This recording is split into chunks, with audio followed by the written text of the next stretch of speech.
পটল দিয়ে তো আপনারা ভিন্ন ধরনের রেসিপি বাড়িতে হয়তো বানিয়ে থাকেন, তবে আমি আজকে বানাবো পটল দিয়ে একদম ইউনিক স্বাদের একটা রেসিপি, যেটা গরম গরম ভাতের সাথে খেতে অপূর্ব সুন্দর লাগে।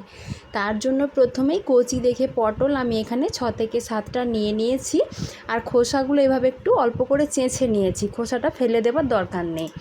তো এই রান্নাটার জন্য কিন্তু কচি পটলটাই ব্যবহার করবার চেষ্টা করবেন।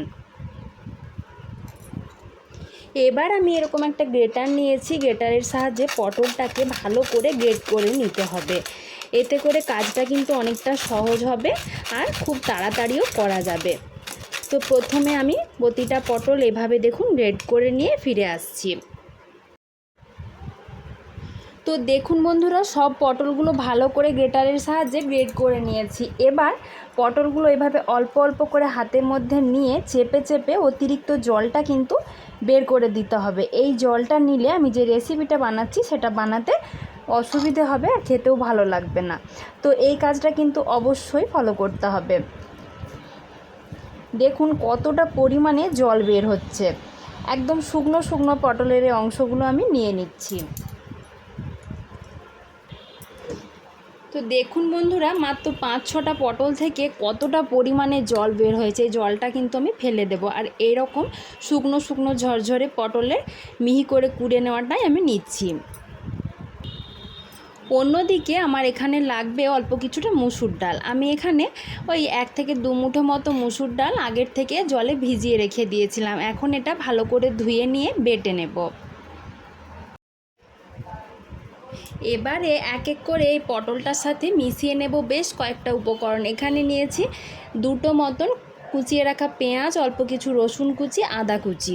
এখানে কিন্তু এই সবগুলো কুচিয়ে দিলে ভালো লাগবে, সেজন্য কুচিয়েই দিতে হবে, বেটে না দেওয়াই ভালো।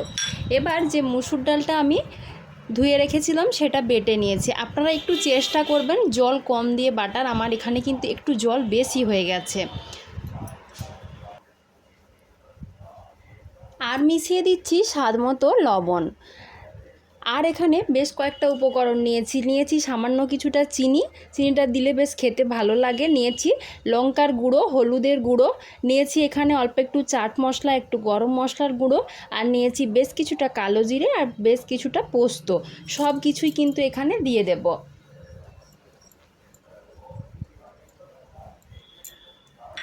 এবার জল ছাড়াই আমি প্রথমে সমস্ত শুকনো উপকরণগুলো মেখে নিচ্ছি।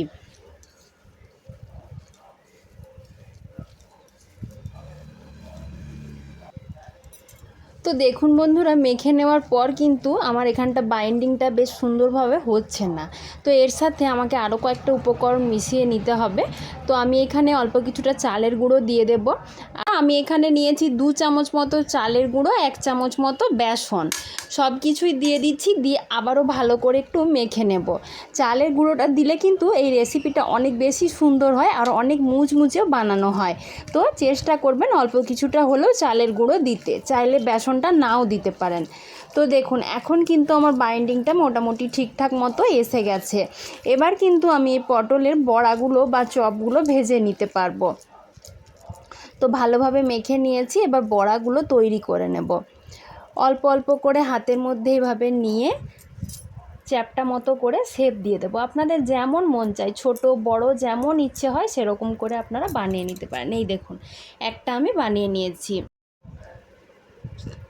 আবারও একইভাবে অল্প কিছুটা মিশ্রণ হাতের মধ্যে এভাবে নিয়ে প্রথমে একটা গোল বলের মতো শেপ দিয়ে এভাবে একটু চ্যাপটা করে নেব। তাহলেই কিন্তু এগুলো সুন্দরভাবে একটা শেপ এসে যাবে। এই দেখুন এই রকম করে সবগুলোই বানিয়ে নিচ্ছি। এবার আমি এই বড়াগুলো ভেজে নেব। তার জন্য এখানে আগের থেকে অল্প কিছুটা সরষের তেল গরম করে নিয়েছি। বড়াগুলো কিন্তু সরষের তেলে ভাজলে খেতে ভালো লাগবে। এবারে একটা একটা করে বড়া তেলের মধ্যে ছেড়ে দেব। আর গ্যাসের আঁচটা এই সময় একটু মিডিয়ামে রেখে দিয়ে সময় নিয়ে উল্টে পাল্টে ভেজে নিতে হবে। তবেই কিন্তু ওপরটা আর ভেতরটা দুটো দিকই সুন্দরভাবে ভাজা হবে, খেতে ভালো লাগবে। তো কিছুক্ষণ সময় একটা পাশ ভেজে নিয়েছি, তারপর আরেকটা পাশও উল্টে নিয়েছি। দেখুন কত সুন্দর একটা কালার এসেছে আর দেখতেও কিন্তু কতটা সুন্দর লাগছে। তো দেখুন বন্ধুরা, প্রথমের দিকে যে বড়াগুলো আমি দিয়েছিলাম সেগুলো কিন্তু আমার মোটামুটি সুন্দরভাবে ভাজা হয়ে গেছে। এবার যেগুলো ভাজা হয়ে গেছে সেগুলো আমি তুলে নেব। আর বাকিগুলো একইভাবে একটু সময় নিয়ে উল্টে পাল্টে লাল লাল করে ভেজে তুলে নিতে হবে।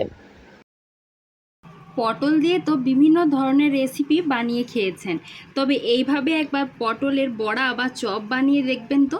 গরম গরম ডাল ভাতের সাথে খেতে কিন্তু খুব সুন্দর লাগে। একঘেয়েমি পটলের ঝোল ঝাল তরকারি না বানিয়ে এটা একবার হলেও বানিয়ে দেখার অনুরোধ করছি। আশা করছি আমাদের মতো আপনাদেরও অনেক ভালো লাগবে। এগুলো ওপর থেকে যেমন সুন্দর মুচমুচে হয়, ভেতর থেকে কিন্তু তেমনই নরম হয়, খেতে খুবই ভালো লাগে। গরম গরম আপনারা এগুলো বানিয়ে শুধু শুধু চায়ের সাথেও খেতে পারেন বা গরম গরম ডাল ভাতের সাথেও পরিবেশন করতে পারেন। তো বন্ধুরা, আমার আজকের এই ইউনিক স্বাদের পটলের বড়ার রেসিপি আপনাদের কেমন লাগলো কমেন্টে জানাতে ভুলবেন না। ভালো লাগলে একটা লাইক ও শেয়ার করে দেবার অনুরোধ করছি। তার সাথে এরকম নতুন নতুন রেসিপির আপডেট পেতে হলে অবশ্যই চ্যানেলটা সাবস্ক্রাইব করে আমার পাশে থাকার অনুরোধ রইল। আজকের মতো এই পর্যন্তই। সবাই ভালো থাকবেন, সুস্থ থাকবেন। দেখা হচ্ছে পরের ভিডিওতে। ধন্যবাদ।